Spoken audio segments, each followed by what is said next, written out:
कृषी घोटाळ्याच्या आरोपांवरून Dhananjay मुंडेंना clean chit, पण वाल्मिक कराड प्रकरणावरून मुंडेंचा संबंध न आढळल्यास मंत्रिमंडळात त्यांना पुन्हा संधी देऊ, उपमुख्यमंत्री अजित पवारांचं सूचक विधान.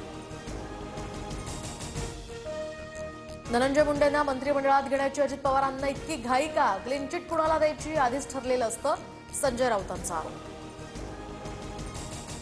मंत्रिमंडळात फेरबदल होणार, अमित शहा आणि फडणवीसांच्या बैठकीत चर्चा, वादग्रस्त मंत्र्यांच्या जागी नव्या चेहऱ्यांना संधी मिळणार, सूत्रांची माहिती. दिल्लीत मुख्यमंत्री फडणवीस आणि अमित शहांची भेट, मंत्र्यांच्या वर्तनावरून शिंदे आणि अजित पवारांकडे फडणवीसांची तीव्र नाराजी, कोकाटेंसह 7 मंत्र्यांच्या राजीनाम्याबाबत दिल्लीत चर्चा, सूत्रांची माहिती.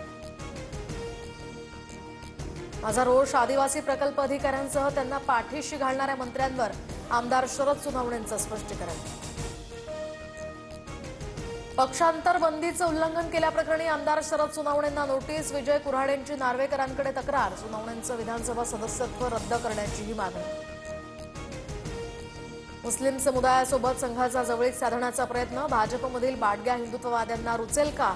सामनाच्या अग्रलेखातनं मंत्री नितेश राणेंवर टीका.